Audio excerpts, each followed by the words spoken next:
beer out of this is gross. Hey everybody, it's Andrew and welcome back to my channel. Last night was the Oscars, so you guys know what that means. It's time for another episode of Pop Culture. I'm a little unprepared for this video. I thought I had champagne, turns out I didn't have any champagne. Only thing I had in the house was beer, so this is gonna be a little ratchet of a video, of a review. But it's close in color, close in consistency. They both have the bubbles, right? It's about the same. After this scene, once it's in there, you guys aren't even gonna know.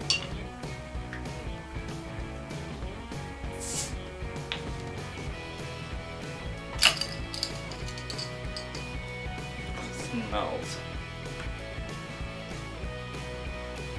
Alright.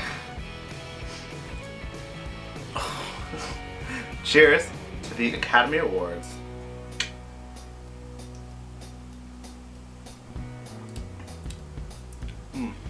Yeah, definitely not. So overall, I think last night's Academy Awards were pretty run-of-the-mill. Nothing really exciting happened besides when Jimmy Kimmel took a bunch of actors over to the theater across the street where people were seeing an advanced screening of A Wrinkle in Time, and they gave out candy and they got to meet some of the stars. So that was kind of fun. But other than that, it was pretty run-of-the-mill, standard Oscar awards show. So let's start at the beginning, which is the red carpet. So I picked out the red carpet attendees that I thought were the best dressed, or not so much. They were very interesting. This year there was a lot of color. So we're gonna start with Nicole Kidman. She was wearing Armani Privé. It was this blue strapless dress and it had like kind of like a bow on it. I don't know, thought she looked great. That color was so cool. Next up was Emma Stone, and Emma was wearing something different that you don't normally see women wearing on the red carpet, especially not at the Oscars. And it was a Louis Vuitton, or Louis Vuitton I should say, a Louis Vuitton suit. It was a burgundy jacket with some black pants. She looked great. It's nice to see it when women change it up on the red carpet. Then Gal Gadot, Wonder Woman, was in Givenchy, and it was a silver fringe dress, a lot of beading, a lot of sequins, a lot of jewelry. She looked great. Then we had Allison Janney, my favorite, going in. She was wearing a Reem Acra dress, so red, sleeve moment if I've ever seen a sleeve moment, and it paired perfectly with her Oscar. And we had Allison Williams also in Armani Privé. This is very whimsical, very like princess. I feel like it was a dress out of the set of The Crown. A very royal dress. Now on to the men. I said earlier, I love how the men are taking more risk. It's not just the standard black tuxedo. They are wearing velvet, they are wearing colors. I love it. If I ever go to the Oscars, I probably would not be wearing just a black suit. So we're gonna start with Ansel Elgort, and he was wearing Tom Ford. It looks like it's like a very dark emerald green suit jacket with the black pants. It kind of just spruces it up a bit. Next was Armie Hammer and Giorgio Armani, a burgundy suit. I couldn't quite tell if it was velvet. I think it was. That's very in fashion right now, so I wouldn't be surprised if it was. All burgundy though. I've seen pieces where it was just the jacket, but he pulled out all the stops and wore the whole suit in that burgundy color and it looked great. Next was Daniel Kaluuya, and he was in Brunello Cucinelli. Not my favorite look. It's this like mustardy brown color top coat, jacket, suit jacket, blazer with black. I give him props for doing something different, standing out, showing a little personality. I just don't like that color. But he was feeling it, so good for him. Then there was Jordan Peele. I loved Jordan Peele's look. I think this is how you do white as a man on the red carpet. It's not all white, just the top jacket. And he looked great. And then we had some guys who took a little more fashion risk, like Chadwick Boseman from, what's that movie? Black Panther. He was in Givenchy as well. He wore this very long black coat with the accent on the lapels. I thought it looked really cool. I wouldn't be able to pull it off, so good for you, Chadwick, you did it. And then we had Adam Rippon in Mocino. And This was definitely the most interesting look on the red carpet. It was very bondage inspired with things. I thought it was fun. Was it 100% appropriate for the Oscars? Maybe not, but it's a fashion risk, and Adam Rippon is such a trailblazer in the figure skating world, the Olympic world, just the world in general, so it doesn't surprise me that he wore something like this, and he pulled it off. So moving on to the show. So Jimmy Kimmel hosted, again, this is the second year in a row that he was our host, and he did good. Obviously there were jokes about last year's Best Picture incident, and obviously a lot of jokes about politics. A very politically driven show. Almost everybody who accepted an award gave some sort of message, and that's great. That's their time to talk and spread awareness to the world about what they believe in. Funny thing is, so the Oscars has been notorious for running over schedule. So this year Jimmy offered the winner who had the shortest speech gets a jet ski.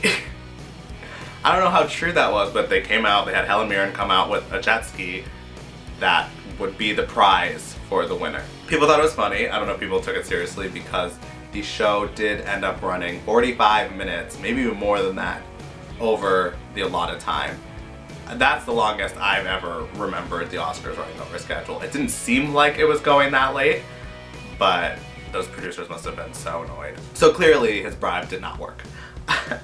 Being that it was the 90th anniversary of the Academy Awards, of course they had a lot of walks down memory lanes from Best Actors, Best Actresses, Best Pictures, a bunch of classic movie moments were relived. Speaking of award recipients, the big categories, obviously, the acting categories, Best Picture, directing. So let's get into that. So the Best Supporting Actor went to Sam Rockwell in 3 Billboards Outside Ebbing, Missouri. I haven't seen that movie, but I'm pretty excited to see it. I actually only saw one of the nominated films this year, and it's I, Tonya. So I only know of one performance deserving it, so I'm excited to look into the other nominated films and really get to judge for myself. So congratulations, Sam. Best Supporting Actress went to Allison Janney for I, Tonya. Totally agree. I've loved Allison Janney for as long as I can remember. I think she's an amazing actress. I think she should have been nominated back when she did The Help, and should have won that year, although Octavia Spencer did great and deserved it too. But I'm so happy she finally got up there as the first nomination, her first Oscar, which I find very hard to believe. So Best Director went to Guillermo del Toro for The Shape of Water. That I wasn't surprised about. I thought it was either going to go to him or Greta Gerwig for Lady Bird, so wasn't too surprised that he won. He had been winning the other awards leading up to this, so wasn't too shocked there.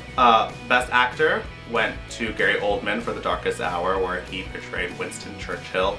Had a lot of prosthetics, had a lot of makeup, and he got an Oscar for it.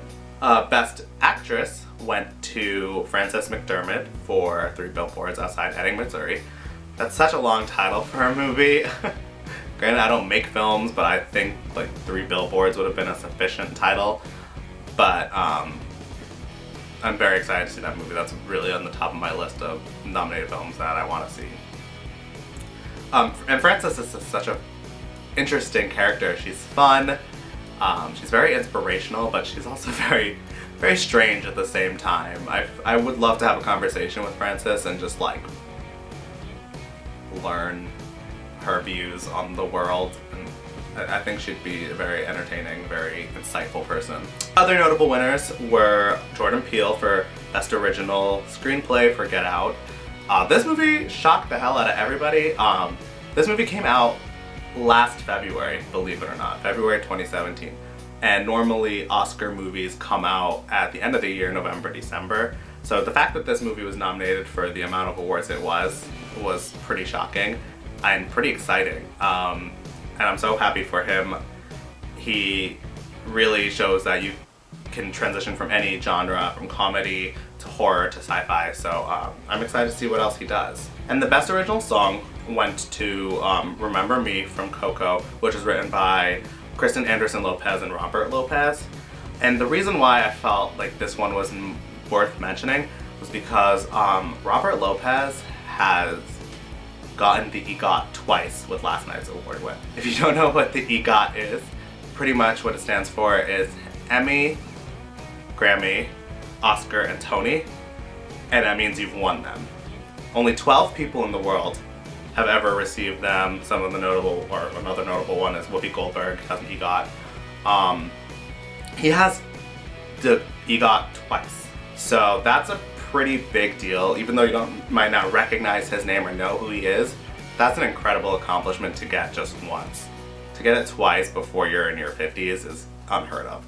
So keeping with tradition, the Best Picture was the final award of the night. And they brought back Faye Dunaway and Warren Beatty to come present the award. If you saw last year's show, you know what happened and how I was surprised they even came back to do it again. But they did, and they got it right this time, and and The Shape of Water was announced the winner. Again, not surprised, but to be honest, that movie looks very bizarre to me. From what I gather of it, it's a mute woman who falls in love with a sea creature, sea alien.